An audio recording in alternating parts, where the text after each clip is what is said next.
السلام عليكم ورحمة الله وبركاته. طلابي حبايبي طلاب الصف الأول الإعدادي، أهلا وسهلا بيكم في مرحلة الإعدادية. خلاص مش هقول كتاكيت بقى، أنتوا ما شاء الله كبرتوا، بقيتوا عرايس وبقيتوا رجالة ما شاء الله. هنبدأ مع بعض رحلة منهج الدراسات الاجتماعية للصف الأول الإعدادي. منهج جميل قوي قوي قوي، منهج جميل بس هو طويل شوية، بس إحنا مع بعض هنحل.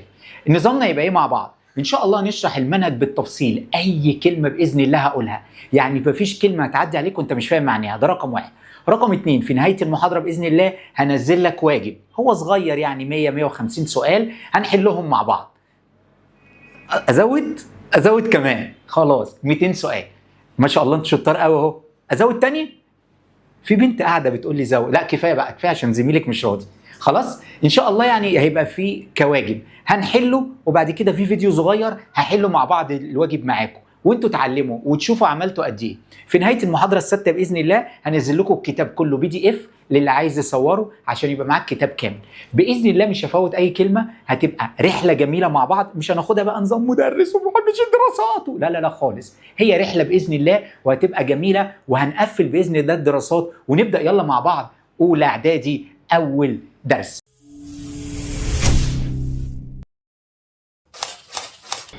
طيب الوحدة الأولى في منهج الصف الأول الإعدادي هنتكلم عن الملامح الطبيعية لقارة أفريقيا. خدوا بالكم احنا هنتكلم الترم ده عن قارة أفريقيا، أو السنة كلها هنتكلم عن أفريقيا. هناخد كل شيء عن أفريقيا، الجبال والهضاب والسكان وخصائص السكان، هنتكلم عن الكشوفات الجغرافية، هنتكلم عن التضاريس وكل شيء، كل شيء، النباتات الطبيعية، كل شيء طول السنة بإذن الله. كلامنا كله هيبقى عن قارتنا الجميلة أو القارة السمراء، قارة أفريقيا. الوحدة الأولى عبارة عن 3 دروس. الدرس الأول قارة أفريقيا والموقع والكشوف الجغرافية. أنا عايز أعرف موقع قارة أفريقيا بالنسبة للعالم وموقعها إيه، والكشوف الجغرافية، والكلمة دي جميلة قوي وهنركز فيها وهتبقى محاضرة حلوة. الدرس الثاني بإذن الله مظاهر السطح. كلمة مظاهر السطح يعني التضاريس، يعني جبال، هضاب، سهول، مظاهر سطح قارة أفريقيا. الدرس الثالث هيتكلم عن نهر النيل والحضارات القديمة في قارة أفريقيا. ونبدأ جزء تمهيدي لقارة أفريقيا وهنتكلم عن قارات العالم. طيب كلمة قارة يا مستر، أنا في كلمات بتبقى صعبة ومش قادر أفهمها وببقى محروج من ابتدائي مش عارفها. يعني إيه كلمة قارة؟ أقولها بالجغرافيا وأقولها بالطبيعة. هقولها بالجغرافيا، قارة مساحة من اليابس بها عدة دول، مساحة كبيرة من اليابس بها عدة دول. طيب قولها لي بقى بالطريقة يا مستر السهلة كده اللي أنا ممكن أفهمها. حتة أرض كبيرة مليانة دول. يعني إيه؟ يعني مثال عندي قارة أفريقيا هتلاقي فيها مصر، ليبيا، تونس، جزائر، المغرب، موريتانيا، جنوب افريقيا، دول كتيره قوي، فاقول عليها قاره افريقيا. يبقى ارض كبيره مليانه دول. عندي قاره زي قاره اسيا، فيها الصين واليابان، فيها الهند، فيها اندونيسيا، فيها تايوان، فيها تايلاند، فيها دول كتيره، السعوديه، الكويت، الامارات، قطر، بحرين، فلسطين، فيها دول كتيره، دي اسمها قاره. طب احنا عندنا كم ارض كبيره يا مستر؟ كم قاره يا مستر؟ قال لي عندنا 7 قارات: اسيا، افريقيا، اوروبا. اسيا، افريقيا، اوروبا. العلماء بيسموهم قارات العالم القديمه، بيسموهم قارات العالم القديمه. يعني ايه قارات العالم القديمه؟ الانسان اول ما ربنا خلقه سبحانه وتعالى استقر على ال3 قارات دول، يعني نزل الانسان وعاش على ال3 قارات دول، ثم في المستقبل نزل في المحيط، مشي بالمركب، اكتشف امريكا الشماليه، امريكا الجنوبيه، قارة هنا اسمها القارة القطبية الجنوبية أنتاركتيكا، وقارة استراليا. وسمى ال4 دول، أمريكا الشمالية، أمريكا الجنوبية، أنتاركتيكا، واستراليا، سماهم قارات العالم الجديدة. يبقى احنا عندنا كم قارة؟ 7: آسيا، أفريقيا، أوروبا. آسيا، أفريقيا، أوروبا، قارات العالم القديمة: آسيا، أفريقيا، أوروبا. أمريكا الشمالية، أمريكا الجنوبية، قطبية جنوبية، أنتاركتيكا، استراليا. ال4 دول اسمهم قارات العالم الجديدة. طب احنا هنتكلم عن قارة أفريقيا، طول السنة هنشرح قارة أفريقيا. عايز أعرف أكبر قارة في المساحة، قال لي آسيا. رقم 2 أفريقيا.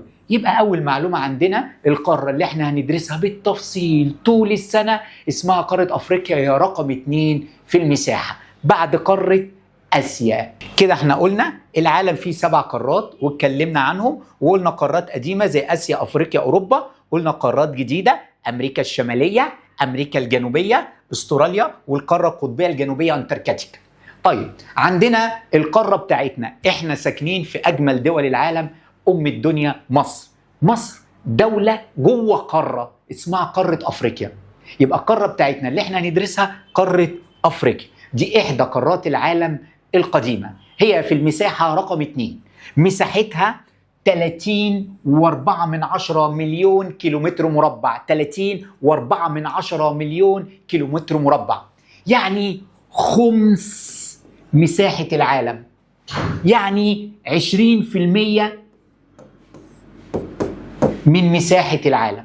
يبقى قارة أفريقيا تمثل خمس مساحة العالم أو 20% من مساحة العالم، ومساحتها 30.4 مليون كيلومتر مربع. طيب هنبدأ تعريفين دي حفظ، هنشرحهم وبعد كده هفهمهم لك. أول حاجة الموقع الفلكي، والتاني الموقع الجغرافي. يعني ايه موقع فلكي؟ موقع فلكي هو موقع المكان بالنسبة لدوائر العرض وخطوط الطول. موقع المكان بالنسبة لدوائر العرض وخطوط الطول. دي بقى انا مش فاهمها. حضرتك العلماء مسكوا كرة زي دي وقال لك هنعتبر دي الكرة الأرضية، وجابوا قلم وقعدوا يرسموا خطوط بالطول خطوط بالطول خطوط بالطول زي خط اسمه جيرينيتش. الخطوط دي سموها خطوط الطول. وبعد كده مسكوا قلم وقعدوا يعملوا دواير دواير دواير دواير وسموها دوائر العرض، زي دائرة عرض الاستواء اللي انتوا بتسموه خط الاستواء، وسمينا دي خطوط الطول وسمينا دي دوائر العرض. هي دي الموقع الفلكي. انا ساكن فين بالنسبة لخطوط الطول ودوائر العرض؟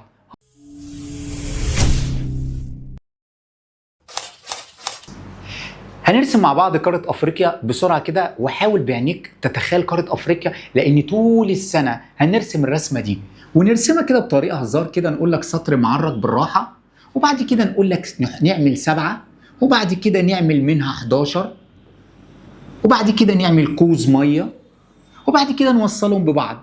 ادي قارة أفريقيا، وأقول لك ده بقية البحر المتوسط،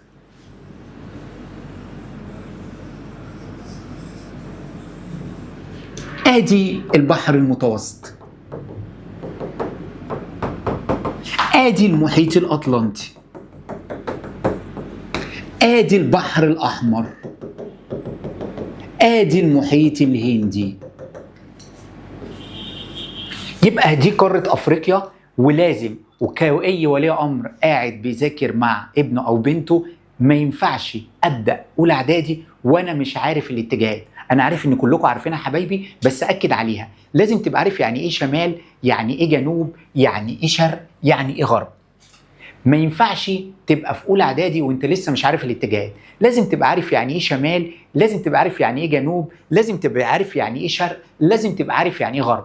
تقف قدام الخريطة او السبورة وتقول شمال جنوب شرق غرب، شمال جنوب شرق غرب. هو ده اللي انا هدرسه. عايز اعرف الموقع الجغرافي لقارة افريقيا. هعملها بالراحة كده واقول لك شمال قارة افريقيا. لما حضرتك طلعت بالسهم في الشمال لقيت بحر سميته البحر المتوسط. طيب هنمشي في اتجاه قلنا ده اسمه ايه؟ شمال جنوب شرق غرب. يبقى مشينا في اتجاه الغرب لقينا محيط اسمه المحيط الاطلنطي. يبقى في شمال افريقيا البحر المتوسط، في غرب افريقيا المحيط الاطلنطي. نرجع من اول وجديد ونقول شمال جنوب شرق غرب. لما مشينا في اتجاه شرق افريقيا لقينا البحر الاحمر، ولقينا حاجة تانية المحيط الهندي. يبقى في شرق افريقيا حاجتين، البحر الاحمر والمحيط الهندي. وخد بالك البحر الاحمر ده بيفصل قارة افريقيا عن قارة اسيا. البحر المتوسط بيفصل قارة افريقيا عن قارة اوروبا. يبقى احنا عايزين نعرف الموقع الجغرافي لقارة افريقيا. شمالها البحر المتوسط، في الغرب المحيط الاطلنطي، في الشرق البحر الاحمر والمحيط الهندي. نكتبهم وهنكتبهم بالراحة. ادي الاتجاهات الاصلية: شمال جنوب شرق غرب. طيب لو انا حضرتك مشيت كده اقول لك ده ساكن بين الشمال وبين الشرق فسميه شمال شرق. طب ده ساكن بين الجنوب وبين الشرق فسميه جنوب شرق. طب الاتجاه ده ساكن بين الجنوب وبين الغرب فسميه جنوب غرب. طب الاتجاه ده ساكن بين الشمال وساكن بين الغرب، فسميه شمال غرب. دي الاتجاهات يا ريت تبقوا حافظينها لان هي مهمه جدا. طب انا عايز اعرف، اخش على حاجه جديده ومهمه قوي، وهي الموقع الفلكي عندنا. الخطوط الطول اللي بتعدي على قاره افريقيا، عندنا خط رئيسي اسمه خط جرينتش، ده خط اساسي بيعدي على قاره افريقيا.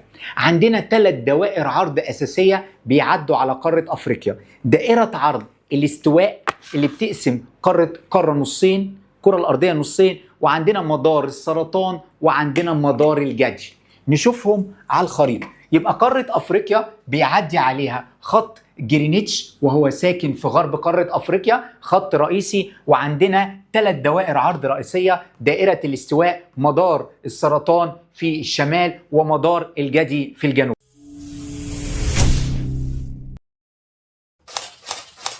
نشوف بقى دوائر العرض وخطوط الطول اللي موجوده في قاره افريقيا. وعندنا خط اساسي واتكلمنا عنه وهو خط جرينتش، وقلنا خط جرينتش ساكن في غرب قاره افريقيا. عندنا 3 دوائر عرض اساسيه، واول واحد هو دائره عرض الاستواء اللي احنا بنسميه خط الاستواء دوت. الدائره الثانيه اسمه مدار السرطان، وده موجود في الشمال. عندنا دائرة العرض الثالثة اسمه مدار الجدي وموجود في الجنوب. يبقى عندنا 3 دوائر عرض أساسية: خط الاستواء، دائرة عرض الاستواء، وعندنا مدار الجدي في الجنوب، مدار السرطان في الشمال، وخط جرينتش في الغرب، خط طول جرينتش في الغرب. دي دوائر العرض وخطوط الطول اللي موجودة في قارة أفريقيا. ونتكلم عن الموقع الجغرافي لقارة أفريقيا، وأقول لك في شمال قارة أفريقيا لقينا حاجة اسمها البحر المتوسط. البحر المتوسط ده بيفصل قارة أفريقيا عن قارة أوروبا. لما تمشي في اتجاه الشرق هتلاقي البحر الأحمر بيفصل قارة أفريقيا عن قارة آسيا، وهنلاقي المحيط الهندي. لو مشيت في اتجاه الغرب هتلاقي المحيط الأطلنطي، والمحيط الأطلنطي بيفصل قارة أفريقيا عن الأمريكتين. أمريكتين يعني أمريكا وأمريكا، يعني أمريكا الشمالية وأمريكا الجنوبية بنسميهم الأمريكتين. ده بالنسبة للموقع الجغرافي. طبعا القارة أفريقيا بتتحكم في ممرات مهمة جدا في العالم، زي ممر مضيق جبل طارق. مضيق جبل طارق دوت أقرب نقطة من أفريقيا لأوروبا، أقرب مسافة بين أفريقيا لأوروبا عند مضيق جبل طارق. عندنا كمان مضيق باب المندب.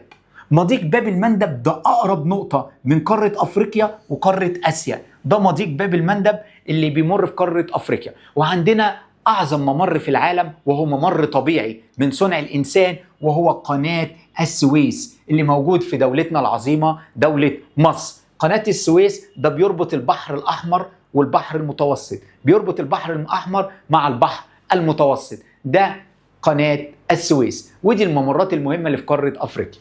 ده شكل تقريبي لمضيق باب المندب، هيبقى موجود عند دولة جيبوتي في قارة أفريقيا وهي دولة عربية، وموجود عند دولة اليمن في قارة آسيا. دي أقرب منطقة من أفريقيا لآسيا. وده مضيق جبل طارق. مضيق جبل طارق بيربط قارة أوروبا عن طريق دولة أسبانيا بدولة المغرب. أقرب نقطتين بين قارة أفريقيا وقارة أوروبا هو مضيق جبل طارق. دي بعد كده قناة السويس. دي قناة السويس بتربط طبعا من خليج السويس، قناة محفورة بتربط من البحر المتوسط للبحر الأحمر. هنخش بقى على شبه جزيرة سيناء. طبعا شبه جزيرة سيناء هي جزء غالي وحبيب، ومصر قدمت من أجلها كتير جدا من الأرواح من أجل أرض جميلة عزيزة علينا، وهي شبه جزيرة سيناء. شبه جزيرة سيناء موجودة في مصر، ومصر موجودة في شمال شرق أفريقيا. الأهمية الحضارية لقارة أفريقيا والأهمية الاستراتيجية لقارة أفريقيا. الأهمية الحضارية لقارة أفريقيا بسبب انتقال الحضارات والثقافات لقارة أفريقيا عن طريق شبه جزيرة سيناء مثل الحضارة الإسلامية. الأهمية الاستراتيجية، الحملات العسكرية أغلبها جت على قارة أفريقيا من شبه جزيرة سيناء.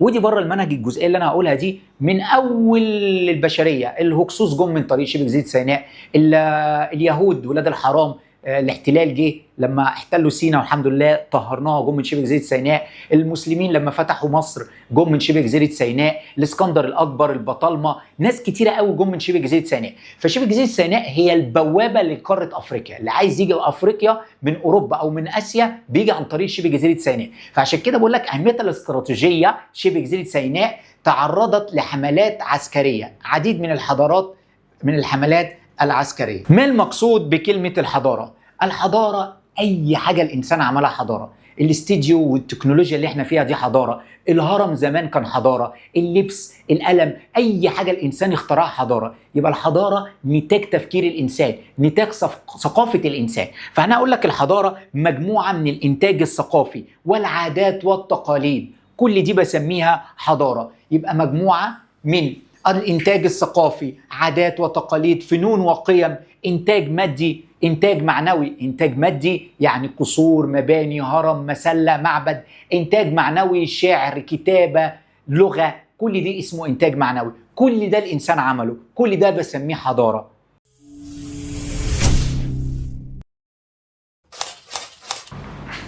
أهمية موقع قارة أفريقيا. الأهمية الاستراتيجية. قلنا لموقع قارة أفريقيا أهمية استراتيجية. بما تفسر يعني ليه؟ أولا لأن قارة أفريقيا تشرف على الممرات المائية. عندنا ممرات لسه ذاكرنا من شوية، مضيق جبل طارق. محدش يعرف يخش من المحيط الأطلنطي للبحر المتوسط لازم يعدي على مضيق جبل طارق، وقارة أفريقيا بتطل على مضيق جبل طارق. 2 مضيق باب المندب. محدش يعرف يخش البحر الأحمر من المحيط الهندي والبحر العربي إلا عن طريق مضيق باب المندب.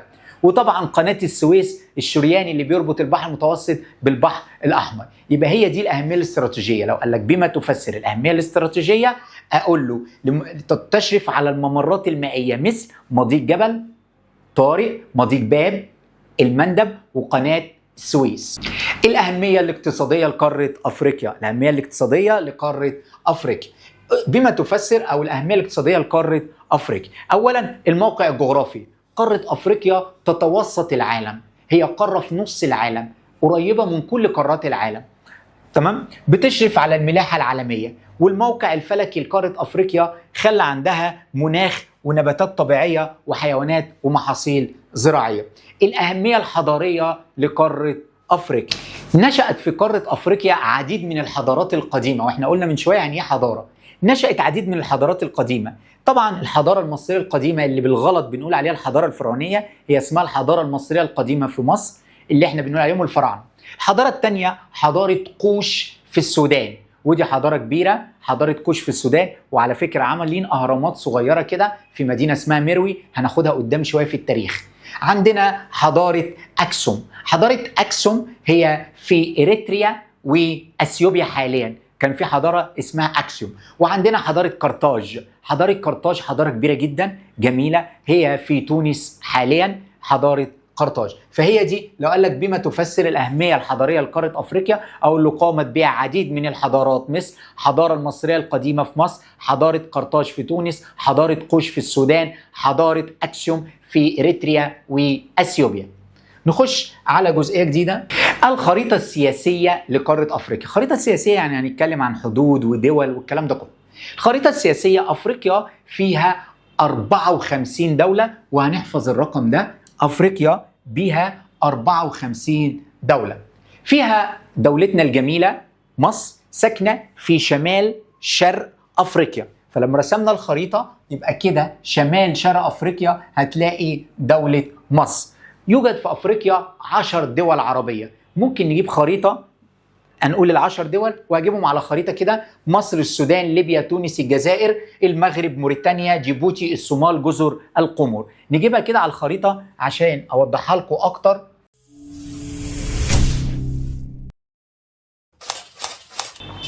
احنا قلنا عندنا 10 دول عربية. ايه هم ال10 دول العربية الجميلة حبيبتي؟ مصر، ليبيا، الجزائر، تونس، المغرب. وخد بالك الجزائر دي أكبر دولة في الوطن العربي وأكبر دولة في قارة أفريقيا. يبقى عندنا مصر، ليبيا، تونس، الجزائر، المغرب. عندنا السودان، جيبوتي، الصومال، جزر القمر، وعندنا موريتانيا. يبقى دول أفريقيا 10: مصر، ليبيا، تونس، الجزائر، المغرب. موريتانيا، السودان، جيبوتي، الصومال، وجزر القمر. ادي ال10 دول اللي في قارة افريقيا. افريقيا بتطل على مسطحات مائية، عندها 2 بحر و2 محيط، بحرين محيطين، بحرين محيطين. البحرين هما البحر المتوسط والبحر الأحمر. المحيطين في الغرب المحيط الأطلنطي، وفي الشرق المحيط الهندي. دي المسطحات المائية اللي موجودة في قارة أفريقيا. طب في دول حبيسة. دول حبيسة يعني دول محبوسة. يعني ايه محبوسة؟ يعني ال4 اتجاهات بتوعها كل اتجاهاتها دول، مفيش مسطح مائي بتبص عليه. يعني ناخد دولة مثلا زي دولة النيجر أو دولة تشاد. لو بصيت على دولة النيجر أو دولة تشاد تلاقي حواليهم دول من كل ناحية، ما تلاقيش حواليهم بحر أو محيط. عندنا دولة زي جنوب السودان، هنا اثيوبيا، السودان، كينيا، اوغندا، افريقيا الوسطى، رواندا، هتلاقي ما فيش اي بحر ولا محيط بتبص عليه، فبسمي دي دول حبيسه. حد شاطر كده يعرف يطلع لي من الخريطه دوله حبيسه تاني؟ شاطره. بوركينا فاسو. بوركينا فاسو شاطر. طيب حد يطلع لي دوله حبيسه تاني؟ اوغندا، زامبيا، ملاوي، زيمبابوي. شاطر شاطر. تمام. نخش على حاجة تانية، الكشوف الجغرافية. نقولها كده بالراحة. يعني يكشف جغرافية يعني حضرتك هتخش أولى إعدادي، أول حاجة هتقوم داخل في مدرسة جديدة. طبعا أنت دخلت مدرسة إعدادي، أول حاجة هتكتشف. عايز تكتشف مكان النادي، عايز تكتشف مكان الملعب، عايز تكتشف الفصول، عايز تكتشف الباب، فبتروح المدرسة الجديدة عايز تكتشف كل حاجة. أنت بتعمل كشوف، أنت بتكتشف. هي دي الكشوف الجغرافية. اكتشفنا افريقيا ازاي او جوه افريقيا ازاي؟ الكشوف الجغرافيه مرت ب3 مراحل. دوله مصر عملت كشوفات جغرافيه، العرب عملوا كشوفات جغرافيه، الاوروبيين اوروبا عملت كشوفات جغرافيه واكتشفت قاره افريقيا.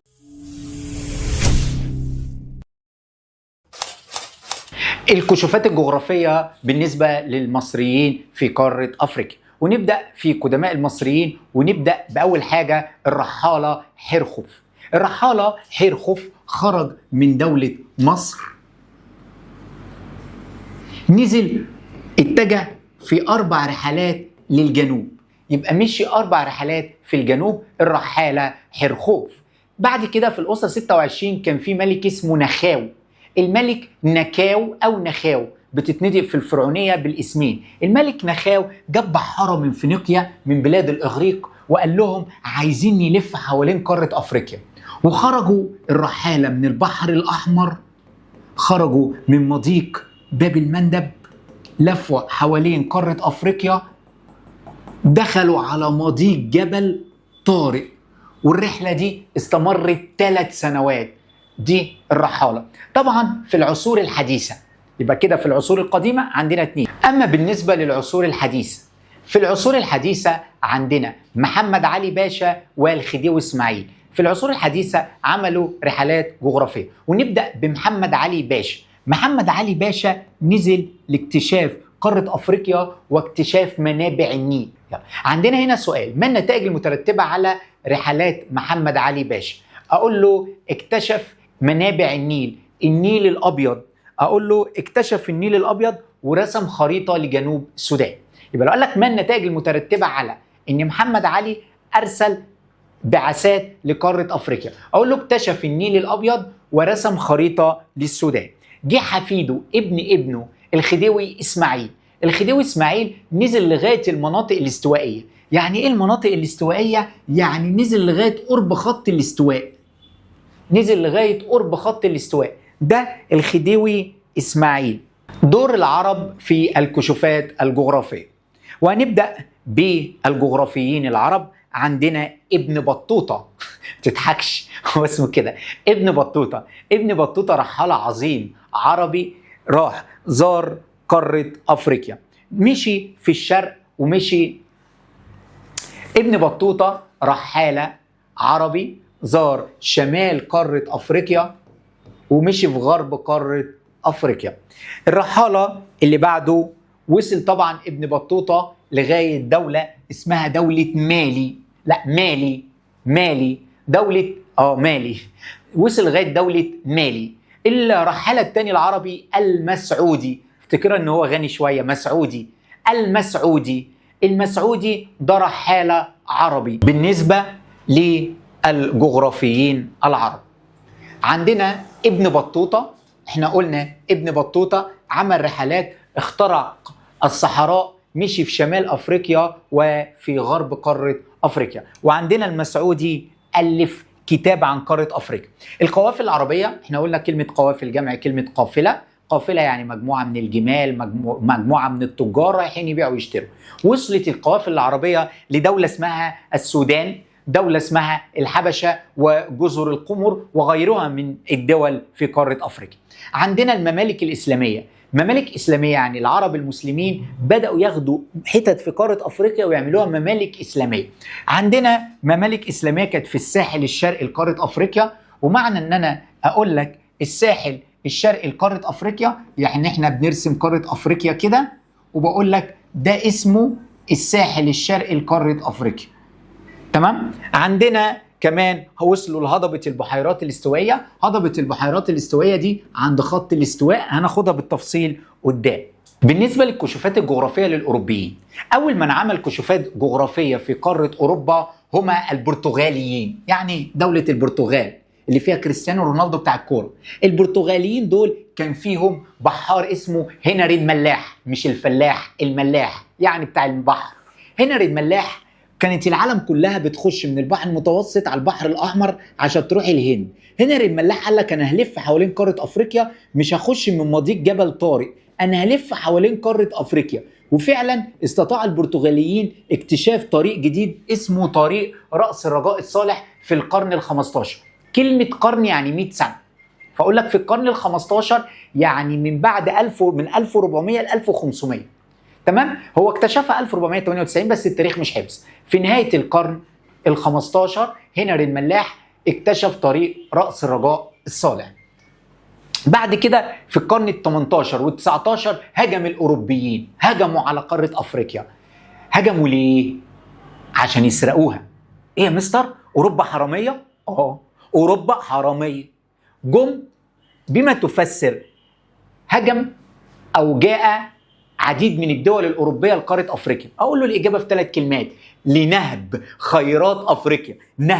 لنهب خيرات أفريقيا يعني استغلال خيرات أفريقيا، يعني سرقة خيرات أفريقيا. لما يجي يقول لك زادت الكشوفات الجغرافية على قارة أفريقيا، أقول له لنهب خيرات أفريقيا.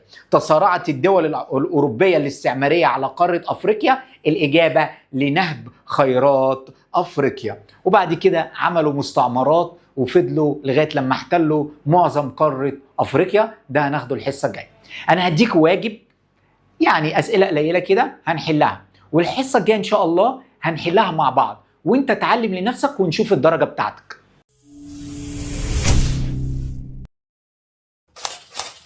هنبدأ مع بعض إن شاء الله نحل الواجب اللي أنا عارف إن أنتوا ما شاء الله حليتوه. هنشوف وهتعلموا معايا وهنشوف جايبين درجة كام، وممكن كل واحد يبعت لي الدرجة بتاعته كمان.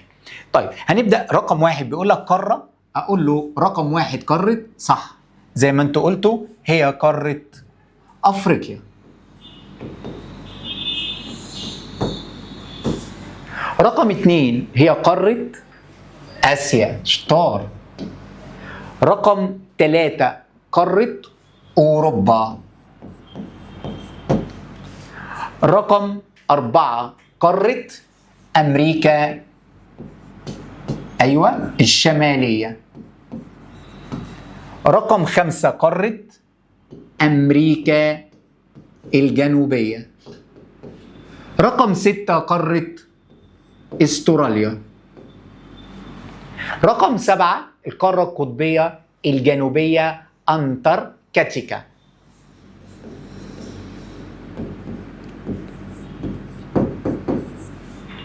رقم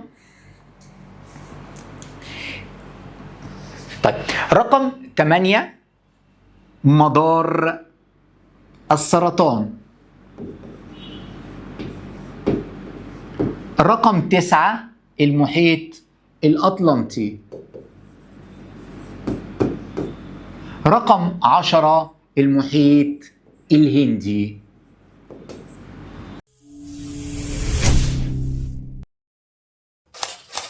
هنبدأ إن شاء الله في الخريطة التانية، والخريطة التانية هنتكلم أول حاجة. واحد بيقول لي مدار. طب أنا بص، إحنا عارفين إن إحنا عندنا 3 دوائر عرض، لقيته تحت.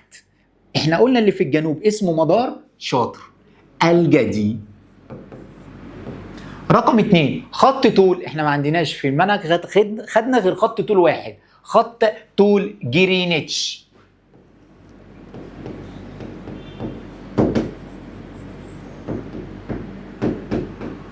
عندنا دائرة، يبقى دائرة عرض الاستواء. عندنا المحيط، احنا قلنا محيطين، يا هادي يا اطلنطي يا هندي. هنتكلم عن رقم 4 المحيط، واحنا عندنا محيطين، يا هندي يا اطلنطي. رقم 5 بيقول لي البحر، واحنا عندنا بحرين، بحر متوسط في الشمال، البحر الأحمر في الشرق. نشوف رقم 5 فين. قال لي رقم 5 يبقى البحر الأحمر. رقم 6 مضيق، واحنا عندنا مضيقين، يا جبل طارق يا مضيق باب المندب. نشوف فين رقم 6. ده جبل طارق، مضيق جبل طارق. رقم 7 جزيرة، احنا عندنا جزيرة كبيرة ومشهورة ومهمة جدا اسمها جزيرة مدغشقر. مدغشقر. طب نحل رقم 10 عشان في بنت بتقول لي جزر القمر، هي دي جزر القمر، يبقى رقم 10 جزر القمر. تمام. طيب نرجع تاني لرقم 8 البحر، أكيد مش الأحمر، هيبقى رقم 8 البحر المتوسط.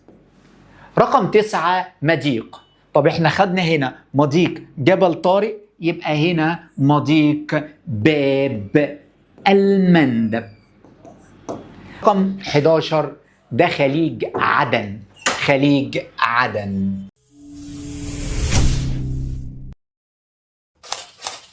هنحل مع بعض سؤال الاختيارات، والسؤال الأول بيقول لك أي من الدول العربية الإفريقية تمر بدائرة الاستواء؟ طيب نحلها كده، نقول أولا كينيا مش دولة عربية، ولا الكونغو دولة عربية، ولا أوغندا دولة عربية، يبقى من غير ما أعرف الخريطة الصومال، وإحنا قلنا الدول العربية 10.